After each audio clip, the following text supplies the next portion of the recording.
showed me to watch instead of asking why. Start asking why not. Time flies when you're having fun. Time flies when you're lying in the sun. Bit by bit, the older that we get, the faster it tick, tick, tick, tick, tick, tick, tick, tick, ticks. Time flies. Whoa, whoa, time flies.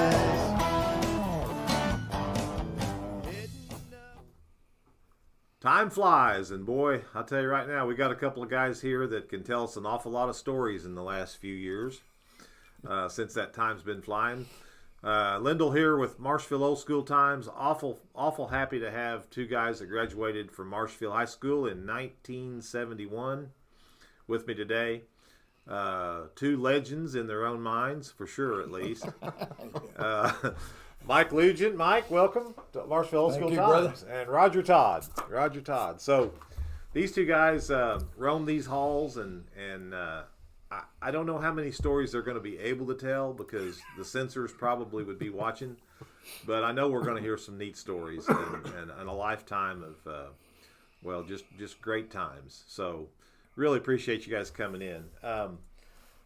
It's hard to believe that it's been that long because as a kid growing up in Marshfield in the 60s and the 70s, I was about 6 years behind you guys, but I was telling them before the show, the memories that I have of this old gym and this building really were when I was a kid, coming to the ball games. And we've talked about that on the show before, but the smell of the popcorn, the stage band playing.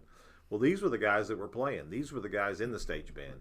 And so it's going to be great to rehash some of those memories. And I just want to thank you all for being, I guess you might say, sort of models. Some people that we looked up to as kids, and I'm sure you could say the same thing about guys that were 6 years older than you. And those are the kind of things that we want to remember and pass on to the future generations with the Marshfield Old School Times. So. You're welcome, and we appreciate the invite. Absolutely, yes. Absolutely. Well, we're going to get started, and we're going to go right down the path of getting to know you both a little bit better. And we'd like to start at the beginning, as your good friend Gary Price would say. When did you come to this planet? And, I came to this planet in May 24, 1953. Mm-hmm. I was born in Troy, Missouri. My dad was the county extension agent in Lincoln County. And when I was 5, we moved to Marshfield. And then the rest of the time until I was 18 years old, I was here. Went all 12 years of school. And a lot of things took place. Some you can tell, some you can't. And I got to say, this is the first time I was ever in George's office that I didn't hear, "What now, Lutgen?" Yeah, I can believe that. So, anyway, graduated in 71, and the day that I turned 18, which would have been on a Monday in May of 71, I packed my bags, had a job already at AAA Ambulance in Springfield. Went through some of the very first training at the old Burge Hospital, which is Cox North now, to learn how to be a proper EMT. Mm-hmm. With the ones nowadays do a whole lot more than what we did. Yeah. But there was no given any kind of injections or anything like that. But we saved a lot of lives, and even being as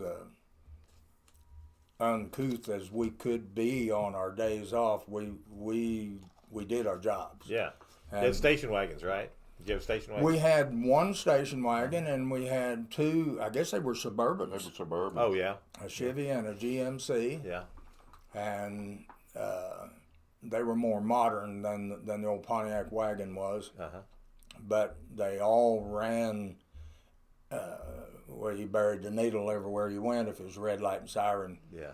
And my first call that night, I hadn't even had a bunk assigned to me upstairs yet, so I just made my bed on a couch downstairs, and in the TV room, got a call, and I was as nervous as you could possibly think about Yeah. being. And a guy named Mike Robertson, who ended up being a highway patrolman, and he ended up being sheriff in Christian County a few years ago. Him and his twin brother worked there, and well, anyway, Mike, we called him Robbie. I rode with him, trembling and shaking and Yeah. running the siren, and we got over on south of Sunshine, and there was no such address, and we saw some kids hiding in the bushes. But thank God it was a fake call for me on my very first one, because it got some of that adrenaline to slow down a little bit. Yeah, kind of a act of God there. It was. It was. And I'm here to tell you, his guardian angels, it wasn't just one per. Yeah. We had multitude guardian angels watching after us, and they had to work full time. Yeah. And they're at the ambulance service or nights off or whatever else chaotic stuff we got into. Yeah. Now, did David Brown work up there? Big David? Or was Afterwards. That was after? David was with Safety Ambulance. Safety, okay. A few years Yeah, after. and then Gary Fraker, didn't he run one of them, or work on those ambulances in college or something? I don't remember which company. It had been before you guys, though. I don't remember. Yeah, I'm I don't pretty sure. remember. My brother and Steve Eiler Yeah. and those boys worked there I see. prior to me too, and that's how I got on. And then I was started as Votech then, and I was going to electronics school. I see. And but anyway, that's part of the past, but Yeah. it's a memory, and Pretty good gig for a guy right out of high school, I would imagine. it was. Learned a little Didn't bit about pay diddly. Yeah. Yeah. What did we bring home? $44.50. $44.50 a week. That was it was originally $50, and after taxes, it was $44.50. Yeah. I'm surprised you can remember that. We had all the coffee, matches, and soda pop that we wanted. They supplied us with smocks and a bed. Yeah, yeah. So you talk about your family, your folks. You had brothers and sisters, right? Right, Jerry and Karen. Okay, and they both were older. Jerry was 10 years older than me, and Karen was 8 years older than me. And supposedly I was an accident. Oh yeah. And then years later, through the church, did that particular, I can't remember the name of it now, but a lot of the churches were doing it. And anyway, it told in there that God makes no accidents. Yeah. So I thought, well, hallelujah, maybe I'm not an accident. That's why your folks took you to church, make you feel better. So what did your dad do for a living? Brought you down here. He worked for the University of Missouri as an extension center, county agent. And then after he was going for his doctorate's degree to become a veterinarian, and the drive from Marshfield to Columbia was wearing on him, and he just decided to get a second master's in dairy science. So he was the dairy specialist here in Webster County. And then my junior year, they transferred him to northern Missouri, and he was up there through the week, came home on Friday, and would leave again to go back up there real early Monday morning. So I became head of the household, more or less. Yeah. Taking care of all the cattle. If it was mowing season, I had to do all that, fixing fences, and I still had time to get in trouble with this guy. Now, where'd you guys live? You go out, we called it Old 66. It's 00 now, I believe. You go past Webco, make that hill and kind of a bend, and go another, 3/4 of a mile? Probably close to a mile, Out maybe. there, that's kind of out there where you used to drag race, wasn't it? Somewhere out there. Yeah. Maybe not you guys, but Drag strip is just over the hill from Webstone Manor. there you go. Yeah. Oh, yeah. Now, Scott Davis and I, he had a 67 Dart, and I had a 63 Chevy Impala, and we raced a time or two there. Yeah. Scott still lives out that way, too. He does. He lives in the old homestead. That's right. So, and your brother and your sister, now your brother went on and was in Vietnam, right? Right. And your sister married another Marshfield native. We talked about Jerry Henderson. Jerry Henderson. Now, it was no blood relation, but you couldn't have got any closer brothers than what him and I were. Even after Karen passed away, that never stopped. 2 years ago, Jerry Henderson passed away, but for years, every morning, I'd either get a text or a phone call. Is that right? And it was, "Good morning, brother. That's I'm awesome. on my third cup of coffee. How many have you had?" And because he got up really, really early. Yeah. And I got to tell you, I've struggled for a while missing those texts and phone calls from him every morning. Well, you're the only one left, right, out of all the family. I am. I'm the last of the Mohicans. Yeah. There's my wife and my son and daughter-in-law. And as far as Oliver and Jean Lutgen's family, I'm it. Yeah, it's got to be a weird feeling, certainly. Well, Roger, let's talk a little bit about you. Kind of start from the beginning with when you arrived in Webster County, Missouri, or wherever you arrived.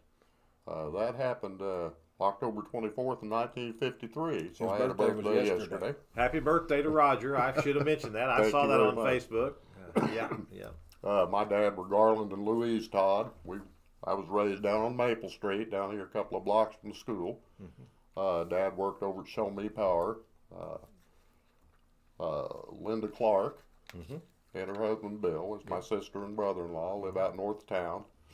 I've got 6 kids, two previous marriages, 6 kids, and got about let's see. Count them up. You want to take your shoes off? 4 grandkids. Yeah. Two little boys and then 2 grown grandkids. And, of course, Mike and I went all through school from first grade in this building, from first grade right on through to graduation. And graduated, of course, in 1971. And he went to work in Springfield at AAA Ambulance, and I went to work at a service station. He tried to get me on right after school at AAA, and they didn't have any opens at the time. So about 3 months later, I think it was September, he called me and said, "Hey, we've got an opening here." So I went to AAA Ambulance, and he and myself and Dave Replogle were all there together. Yeah. And then a few of the other Marshfield guys. James Haley was there. Mike Lee, who was Coach Bill Lee's son. Lee's boy. Yeah. See, they moved from Marshfield after 4th grade, but Mike and I have been friends ever since too, just like him and I have been. Yeah. And so I saw him at Bonanza one night where he was getting something to eat, and he was bussing tables. Yeah. And I said, I hollered at him. I said, "What are you doing?" And he said, "Oh my gosh!" And so one thing led to another, and he said, "Are they hiring?" And I said, "I'll put in a word for you." And he came over, and they hired him too. Yeah. Huh. John Reeder was there. John Reeder, yeah. Lots of Marshfield guys anyway. Yeah. And that was all kind of about the time the ambulance business was starting to get bigger and having to do more stuff for the law. And I know the legislature passed a bunch of stuff about that time, the early 70s, to make the ambulances, more up to date. And I delivered a baby. I don't think I did turn 18 yet. I delivered a baby in the elevator over at the old St. John's Mercy Hospital. Yeah. And I had my first CPR save right around that time, 17, 18. And I thought I was really a big guy. Yeah. It was a proud moment. I'm sure those moments were proud when we had those things happen where you because our job was to try to save lives. Absolutely. And then you came back and worked the ambulance in Marshfield, too, right? After AAA, a few months later, I went to work for Barbara Edwards Arthur Funeral Home, and I ran ambulance calls and just general funeral home work at the time. Yeah. And then eventually the funeral homes went out of the ambulance business, and the county eventually took over, and we ran our ambulances out of the old sheriff's office and out of Gene Fraker's sheriff's office. Right. And Jim Marlin and I worked the day crew. Mark Alexander and Dennis Robinson worked the night crew, and they were going to college, so Jim and I had it in the daytime, and we worked around the sheriff's office, helping dispatch, jail, taking people to court. Yeah. And then when the calls came in, and our 2 ambulances each had the big sheriff's star on the door. Yeah. And we were in uniform, and Jim and I were armed. Yeah. But So you were deputies as well. we were deputies as well as ambulance attendants. That was a big deal. Big deal for Webster County to have to start that in service, and Yeah. very, very much needed, certainly. Yeah.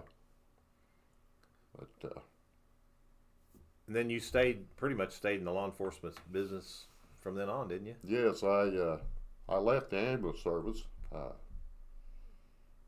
in '77, and I went to work for the police department. And I stayed there going on 3.5 years.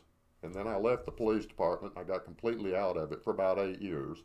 I lived in Texas for a while doing utility company work, and I came back, and it was right at the end of Gene Fraker's time in office, and he was actually the one that hired me for the incoming sheriff. And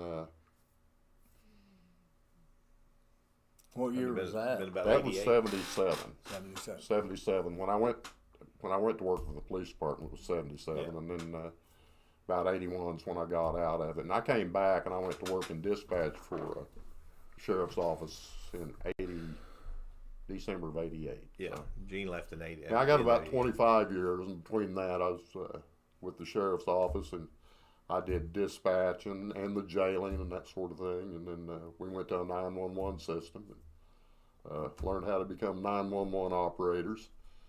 And Did you work in the 911 system as well? I mean, after. Yeah, I was one of the original crew when we first got the 911 system online. And then a short time after that, I decided to leave, and I went to Greene County Jail, and I was up there until '09, and then I finally retired from that completely. So Where were you at in 1980? I was on the police department, Marshfield Police. Here? Yes. Because I hadn't seen him for several years, and Dad went to work for the University of Hawaii for his last 3 years of service, and Mom and Dad lived in Kona. And when he finally retired and moved back here, and they was only back maybe a year and a half before he died. And when I was walking out of the Lutheran church, Raj met me and stuck his hand out and shook my hand, and I remember just like he said, "Are you okay?" Because I had a real tough time with that. Sure. And didn't see him again until what, 2010, 29? 2009 when we got the little band together. Yeah. He Scott Davis and Tom Robinson brought him to our house in Springfield, and he got out of that car and flew up there, and it just, I mean, it was just like all those years were completely erased, and it was just like we've got a deal, and we haven't done it yet. I'm surprised that we look at each other and we start laughing, and it's just laughter is sometimes inappropriate. It's great medicine, though. Yeah, It really yeah, and there were a few times when we never laughed at any funerals. Don't get me wrong. We had enough sense about us not to do that, but classes, I mean, just oh my gosh. Now, who hadn't laughed in church, though? I mean, there's always, as a kid growing up, there's just times you just can't hold it, Oh yeah. One of the funniest stories, I think, and it's in my book. We were in 7th grade science class, and the teacher that we had no business being a teacher because she actually hated kids. Yeah. She didn't like them. Yeah. I won't mention her name. And for whatever reason, I guess were we teachers' pets? I don't think that was the reason we were up there. He sat on the left side of the desk, and I sat on the right side. And the rest of the class was behind us. Yeah. And so just part of the instigation and the sense of humor stuff, all I did was drew a stick figure of a teacher and wrote teacher and then signed his name at the bottom of it. And so when the bell rang, I just tossed it up on her desk and headed out the door. Well, he was not as quickly as getting out of there as I was. And she said, "Is that all you got to do in here?" I turned around like, why? You found out what kind of a friend he was if he's going to give you up real quick, didn't you? And of course, when I got in the hallway, bam, in the shoulder. And he called me my favorite pet name, which I'm not going to say on TV. And I'm dying. I'm just dying laughing. It was a well planned out.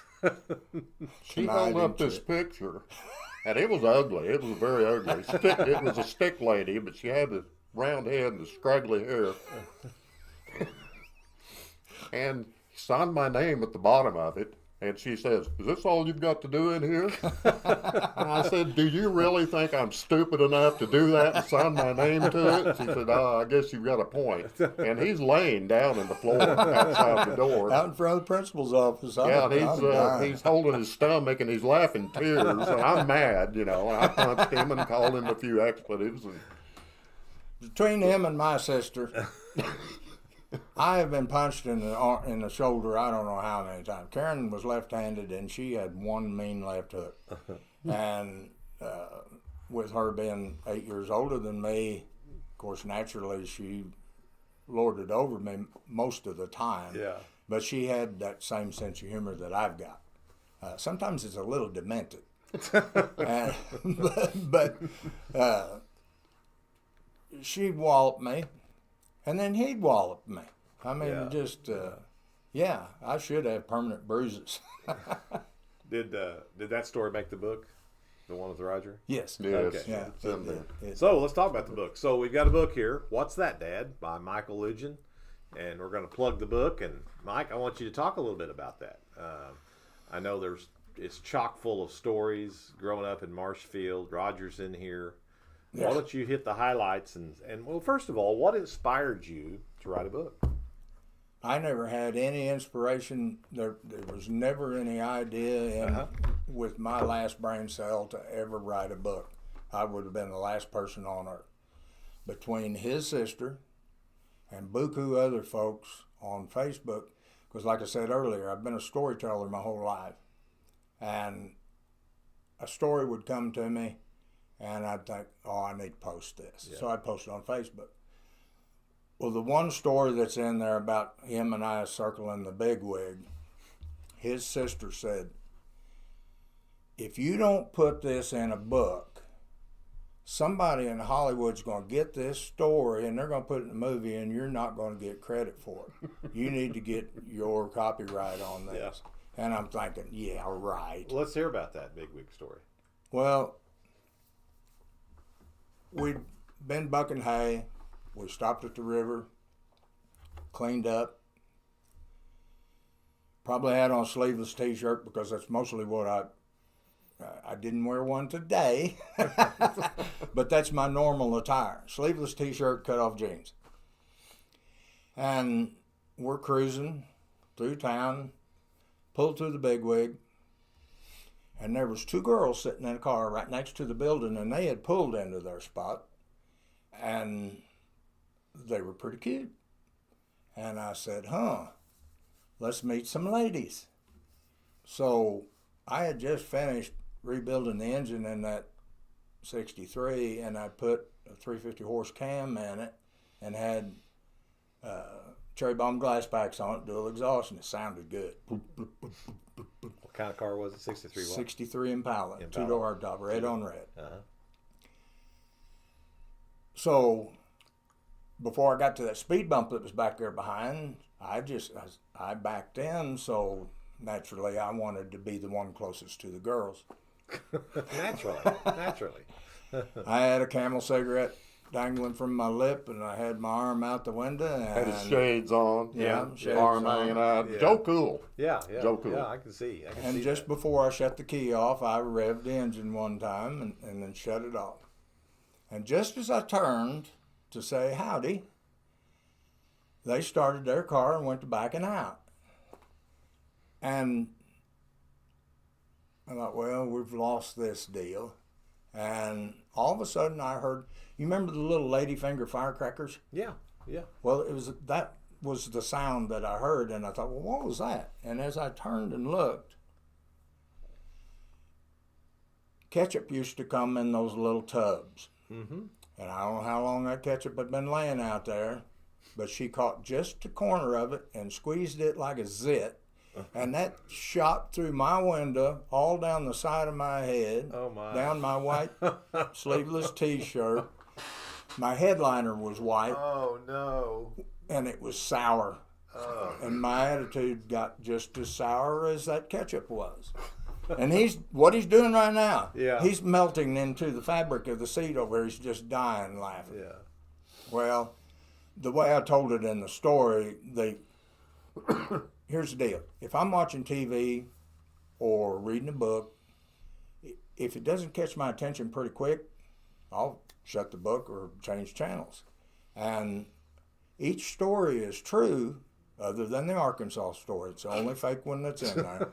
And but they're all embellished because I want everybody that gets the book to turn the page and go to the next story, because it's really just a series of short stories.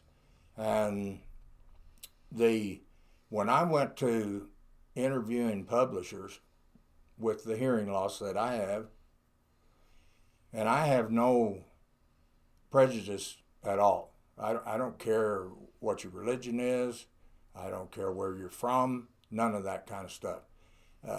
First of all, it's none of my business. Yeah. But I'd be talking to people that was an American USA phone number, and I could tell that they weren't. Well, I couldn't understand them. Yeah. And so I would politely say, I'm sorry, but I can't understand you. I'm going to have to call somebody else, and then say goodbye and hang up. Finally got a hold of a publisher in Orange, California. The guy answered the phone, and he talked just like we do. And I thought, hallelujah. So I signed with them. And there is a mistake in the book. The editors were editing so many pages per week, and then they would send them to me and get my okay on them. Well, by the time we got towards the end of the book, and I'm not wanting anybody to cry river or feel sorry for me, because I'm not doing any woe is me stuff, but I found out that cancer's come back for the 4th time. And I was in no mood to actually do this. So 2 stories got repeated. Whether it's their fault, whether it's mine, whether it's a combination. Sure. But I didn't really care. One of the things that I'm proud of, but I read this online, that only 2% of the people that say they're ever going to write a book do it. Yeah. So that's a low percentile, but that's still kind of a, pat myself on the back. You follow through with something. Yeah. But and it's not to make money off of it. I'll never get back what the publishing cost me. Yeah. But I don't care about that. That had nothing to do with it at all. The main gist of the book is put a smile on somebody's face. When I was writing music a few years ago, poetry and music are exactly the same thing, except one's spoken, one's being sung. Mm-hmm. And there's, I think, 4 or 5 poems in there. They're not meant to laugh at. But the rest of the book is just to put a smile on somebody's face. That's the whole gist of the book. It is. But I'll tell you what else it is, though, too. It's a document of you and your history and your life, which I think is important. Imagine if we had a book written by our great-grandfathers or grandmothers and a daily diary or anything. Can you imagine how interesting and what could we learn about how their lives were? Someday you're going to have heirs, people that'll look back and they can see a little bit about, I know a little bit about what Grandpa Mike was about now, you know. And so that's what we're doing with this show. It's all about a matter of just documenting history. And, you know, every town has characters. Everybody has a story. And so my hat's off to you. I think it's phenomenal that you had time and determination to sit down and jot those memories down. It's important. Well, and that is the second part of why I did it was for we lost our daughter 7 years ago, so our son is our only living family member with my wife and I and our daughter-in-law. But if I don't share these memories, poof, they're gone. Yeah. So that's just part of it. I think it's great. I'll let you know right now, there will not be a second edition. Well, I'm sure it's a lot of work, and I'm sure that, you know, like you said, just to sit down and just to continue to get it till you get it completed. My hat's off to you. I think it's great. What other stories do you guys want to share with me today? You know, it's been a real treat to have you come in. We did a little tour before the podcast, and Mike hadn't been in most all the buildings since he graduated. What is that, 54 years ago, whatever that is? Yeah. And so it's really a neat thing to be able to watch people as they come in and they start reliving those memories. And you guys were passing back and forth stories and memories, and again, some things that we're not going to repeat here, but I can tell you that they have some very vivid, great stories and memories that they shared with me and with each other. But many of them we're sharing here. So, but what else comes to mind? Growing up in Marshfield, you know, Roger, you've been around pretty much your whole life, and a lot of people know you. And great public servant, Roger Todd served this community for his life, and we appreciate that. You know, those kind of things go unheralded. People don't really realize to be a public servant as you were in both the ambulance business and being a deputy and a police officer and dispatcher. I mean, it's kind of a grueling life, you know, and it's not one that gets a lot of glory, but we certainly appreciate, you know, what you've done. So, my pleasure. Yeah. Tell Lyndall and whoever else is watching out there who we were the original. Beavis and Butthead. Oh, yes. Yeah, we were the original Beavis and Butthead. I got to write that down. Marshfield's original Beavis and Butthead. We weren't Abbott and Costello, Dean and Jerry, or Laurel and Hardy. We were Beavis and Butthead. We were. If I had some other people from your era, from your class, from the time you were in school, would they agree with that, you think? Oh, I'm sure. You think they could relate to that? Yeah. Yeah, I believe they probably would. There's no doubt. There's probably a few that are ashamed. We weren't really serious about anything. Everything in the world was funny to us. Oh, yeah. It might not have been funny to anybody else, but it was funny to us. I'm sure that's true. But he was mean to me. No. He was mean to me a lot, you know, going up. We had our own vocabulary. Yeah, we did. We did. Nobody else would understand what we were talking about. Yeah, nobody understood what we were saying, and it was hidden, and then we could chuckle about it, you know, and here's a story. Yeah. Creed's Clearwater Revival. Looking out my back door, one of their songs. It didn't make any difference where we was at, whether it was in his car or in my car. It didn't make any difference if we was on the square or if we was in front of Sheriff Fraker's house. We were one night. Yeah. If that song came on, car got shut off, and before it finally quit rocking back and forth, we was out and was dancing in the street. And we didn't care who saw us. Yeah. And we weren't messed up or anything, not any kind of substance. We were messed up from birth, I guess. Yeah. But, And so you couldn't just select when to play one back then. You had to wait till it come on the radio and the DJ played it. So you didn't know when that would be. either that or the 8-track. Yeah, you had an 8-track 8-track. Yeah, you did have an 8-track. Big deal Yeah, then, and you could speed forward or reverse it sure, or whatever sure. and get to something. But Yeah. it was always. I don't remember even owning a Creedence 8-track. I think it was just I don't by chance. I don't think I had Yeah, one. just when But it it was came on. it was on the radio a lot. Yeah. And I'm serious. I mean, the car would come to a screeching halt, and out we'd go, and it didn't make any difference who saw us. And How many people would be around the square on a Saturday night in those days? Oh mercy.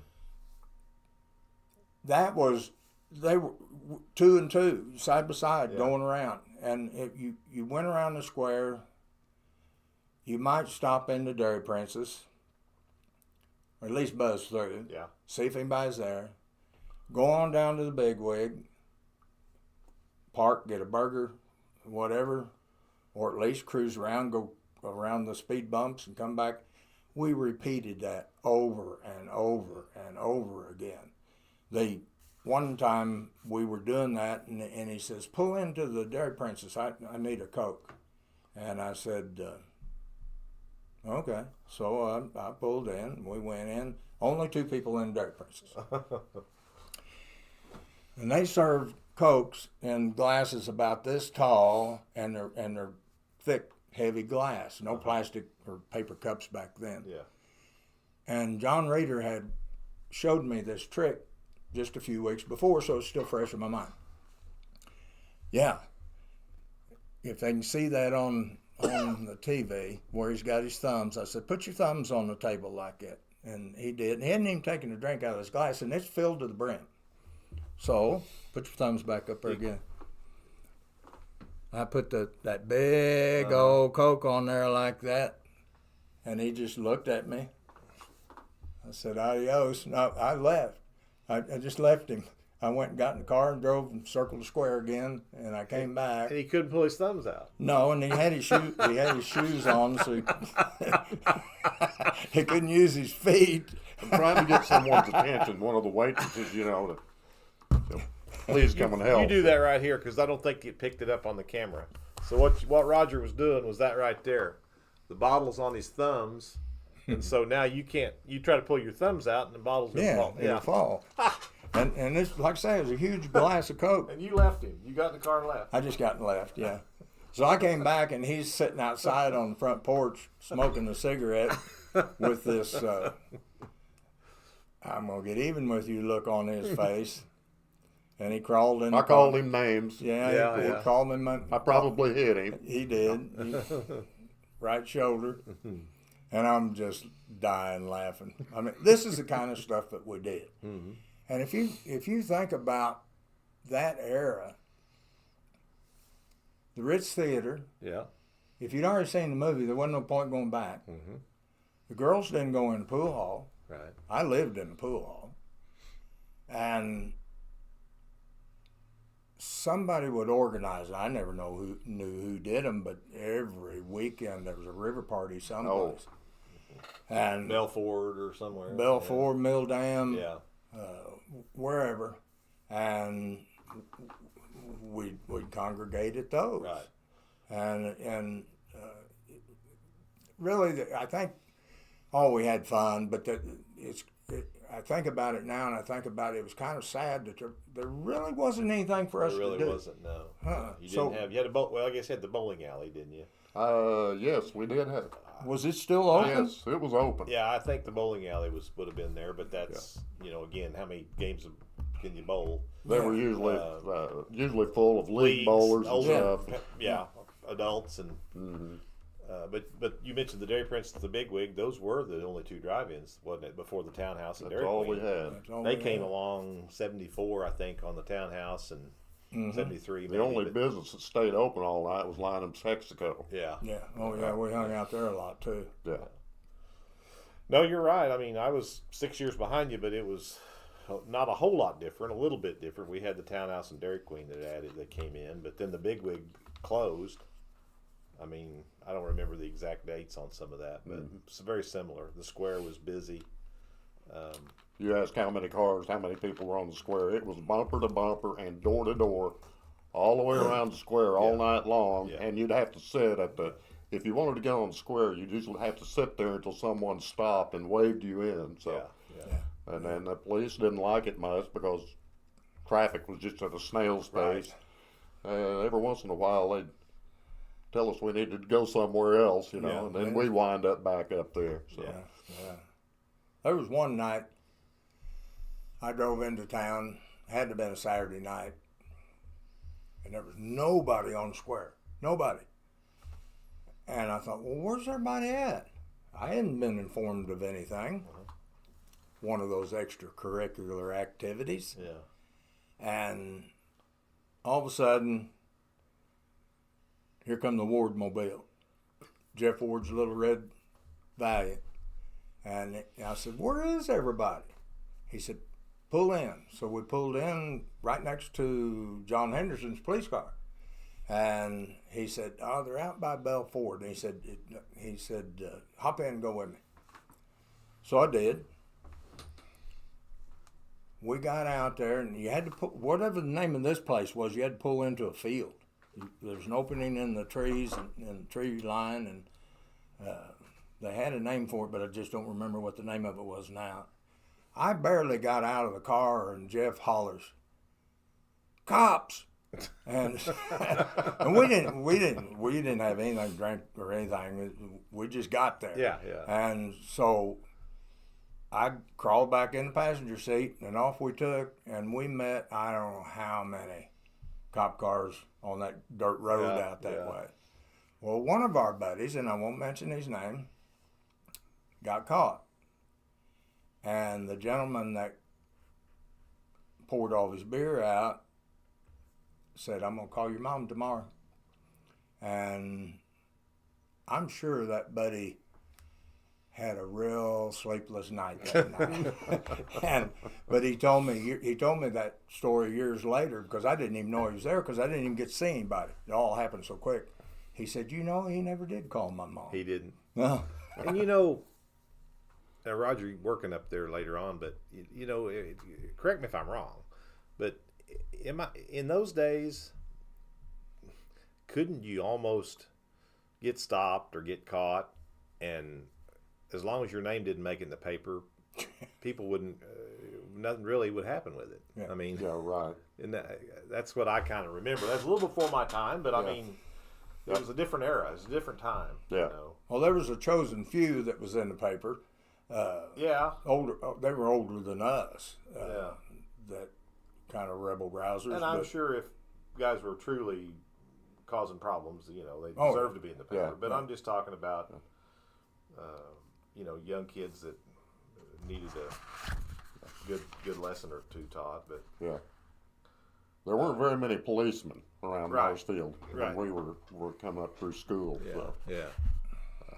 Tell me about growing up in the Vietnam era, because I know you guys both were just a little bit toward the tail end, and so it was kind of winding down, and fortunately didn't get drafted, but couple 3 years ahead of you they were. I mean, still. And I did tell what it was like. I mean, I can't imagine just today if, number one, we'd probably have World War III if they tried to have a draft, or if we tried to have some kind of a war like that today.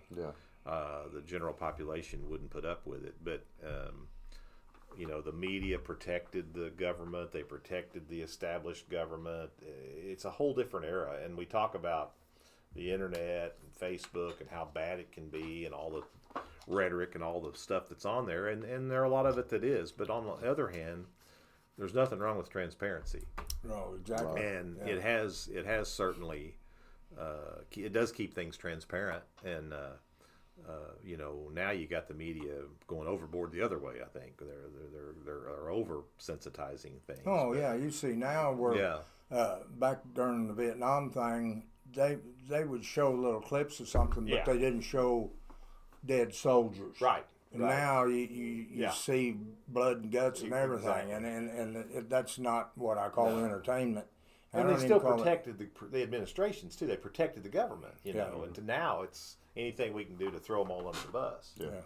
But what was it like though? I mean, you had to be a little bit concerned that your number might come up, or Well, I was puckered up about it. yeah, Sure. Ended up having a very high lottery number and didn't have to go, but my dad and my brother were both in the Air Force, and Yeah. they told me, don't let them draft you if you got a low number. Join, yeah, and you still belong to Uncle Sam, but you'll have a little more freedom as opposed to being drafted, because you will belong to the government then. right, And so that was my plan. But I had a high number, and I was elated Sure. because I actually did not believe in the Vietnam War. I wasn't one of those that's going to run and hide to Canada Sure, or something sure. like that. But I would have joined the Air Force if I. yeah. You were 5 months behind me in age, so was the lottery still going?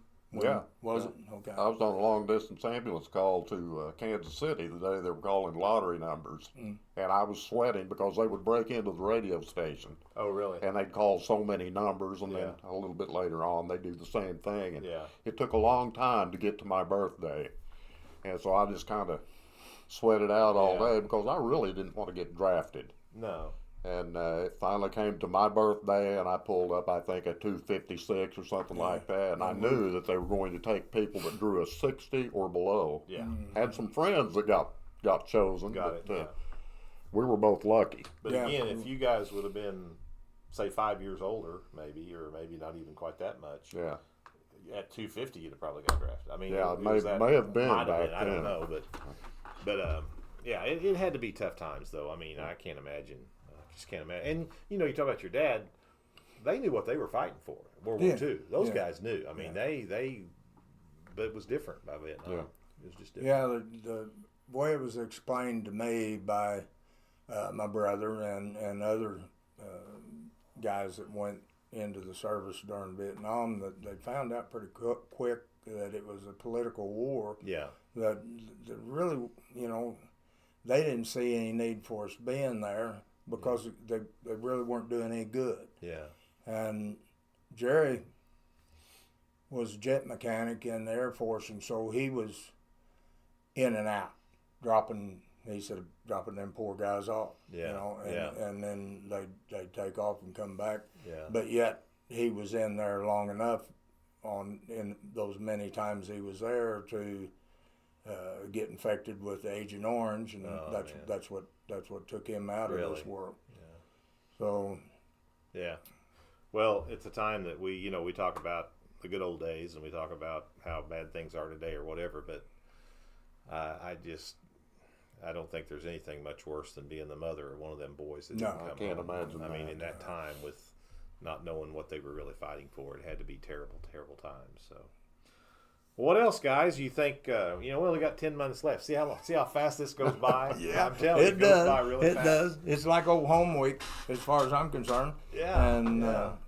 Well, this is exactly why we want to do this, because it's just fun, number one, and number two, I think it's important to the history of our town.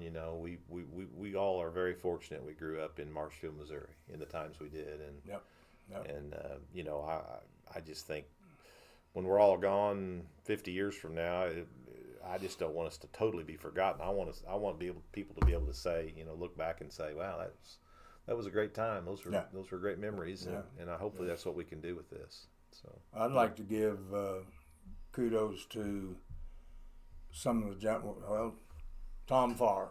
yeah, He was my Walther League director at the Lutheran Church, and one of the greatest men I ever knew in my life. absolutely. And I I've feel the spoken same with way. him twice now in the last couple of months. Yeah. We're gonna have him back. He had to have a little surgery, and we Yeah. kind of but we're gonna have Tom back.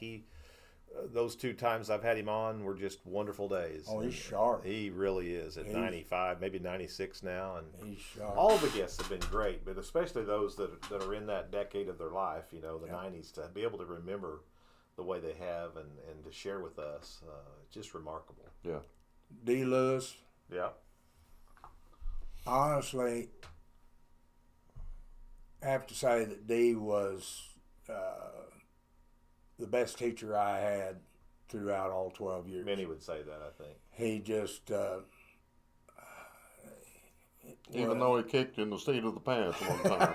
I saw it. yeah, well, but I deserved it. But he was fun loving, as well as, you know, the marching band.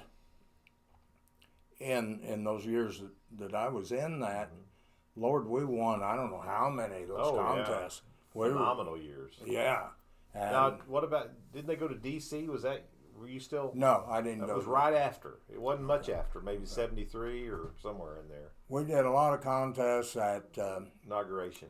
SMS, Willard, Lebanon, Fort Leonard Wood. Yeah.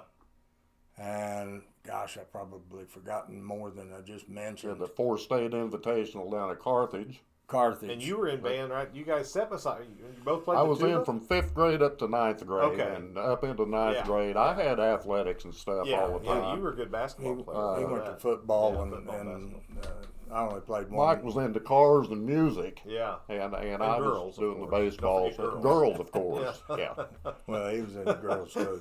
So, oh yeah, yeah. That he dated the same gal for a long time. I never was one to go steady too long with any one girl. And it's mutual. You know. made up for that in your marriage, though. Oh yeah, How many years now? 53. 53. So. 53 years. And the only one. Only one. And no, I'm not going to tell you it's been a bed of roses. Deb will tell you that she wouldn't relive the first 20 years of our marriage over again anyway. Well. But it wasn't because I was doing anything wrong. Yeah. I worked all the time. And when I wasn't working, I was generally on the river or I was hunting or something, or whatever the season brought about. Well, it all worked. And I don't have the heart to kill any kind of critter anymore, and I love watching what the good Lord's made, and wildlife is living out in the country, and Sure. we've got a lake and coons. We've got a pond that is full of mussels, and you know you see them on the river, empty ones up on the banks. Mm-hmm. Well, we've got a family of coons that's probably raccoons, maybe 6 of them. Mom and Dad and little ones, and they come up every night, and they fill their bellies with mussels. And mussels are supposed to be a natural filtration system for your pond. I hope they don't get them all. Yeah. So we didn't talk about where do you actually live today. We talked about it, but not on the show. What? I live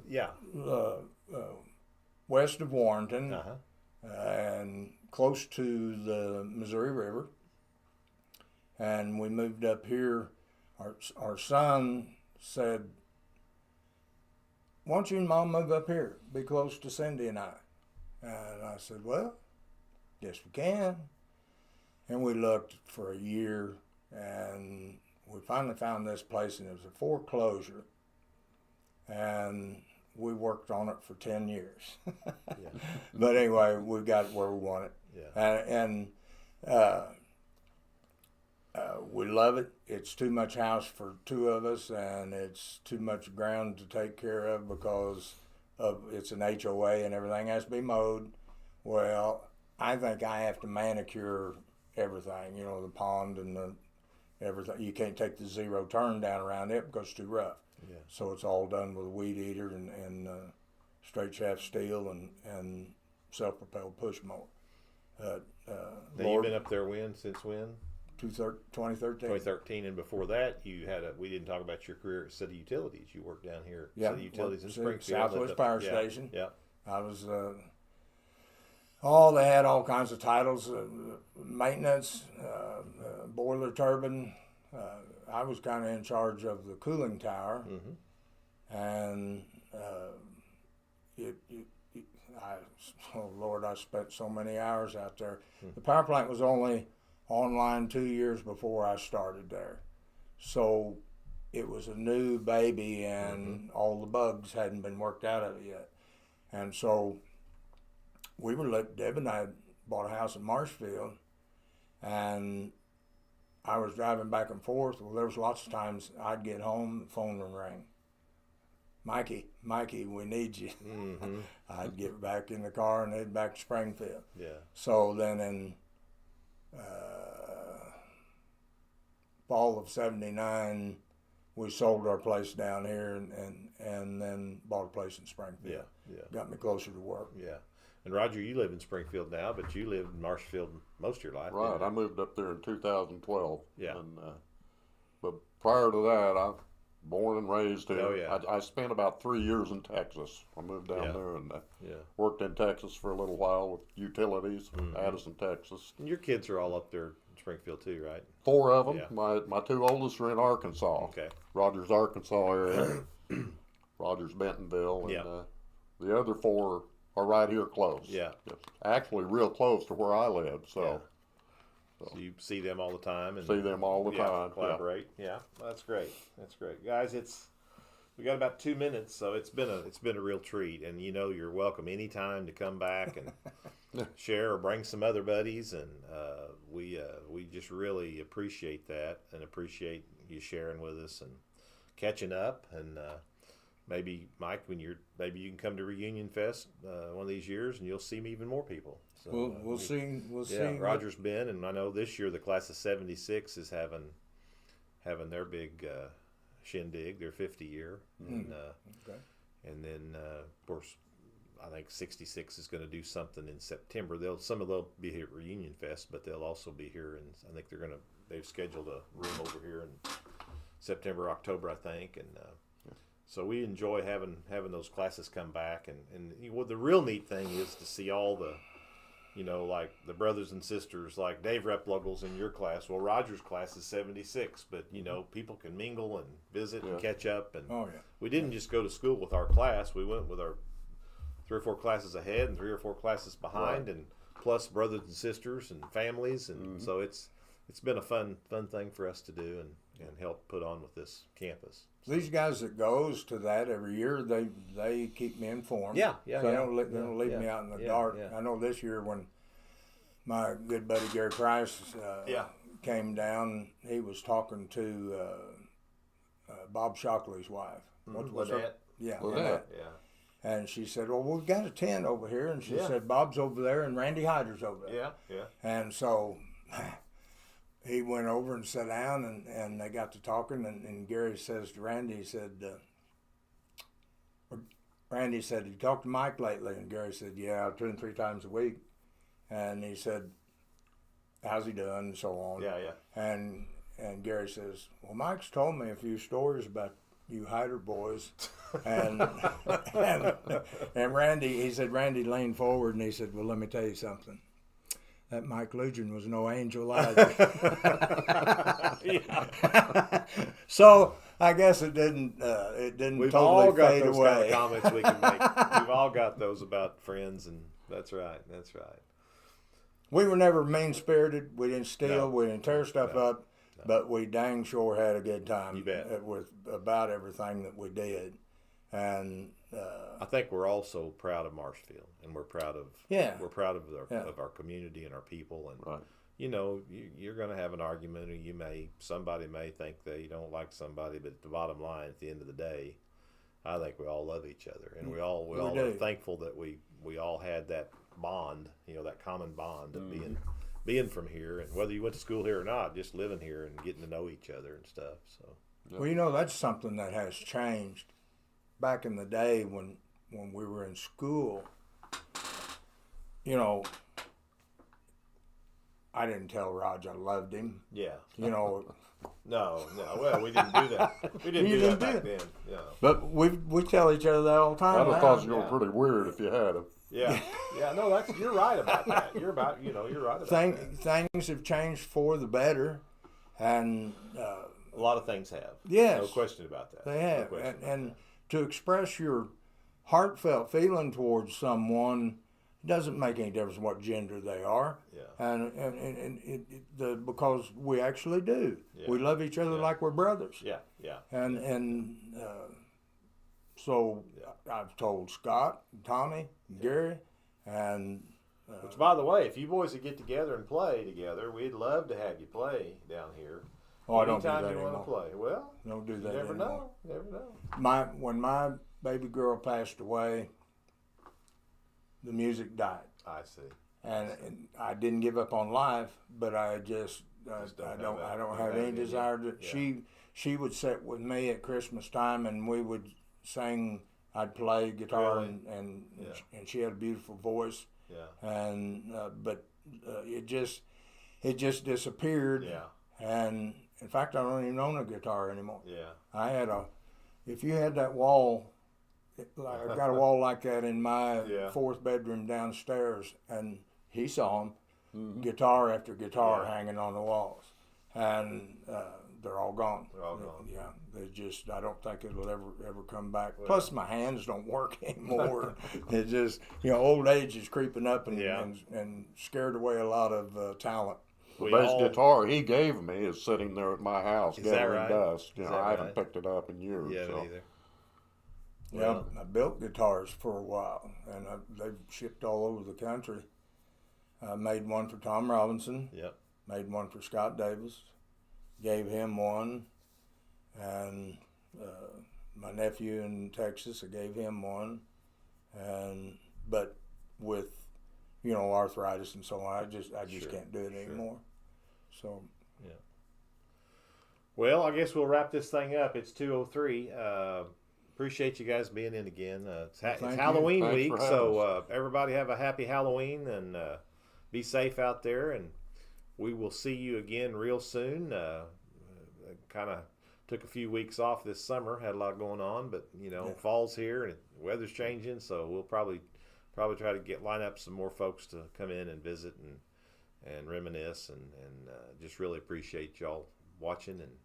Buy this book. It's like $14.95 on Amazon. I bought one. What's that, Dad? Michael Lutgen. And you'll definitely get some chuckles here and reminisce about some of the old days of Marshfield. Many of us can relate to. So, with that, guys, thanks again. Thank you, Lyndall. Appreciate you. Yeah. Roger, good to see you, man. Good to see you. All right. Have a good one. Adios, We'll folks. see you soon.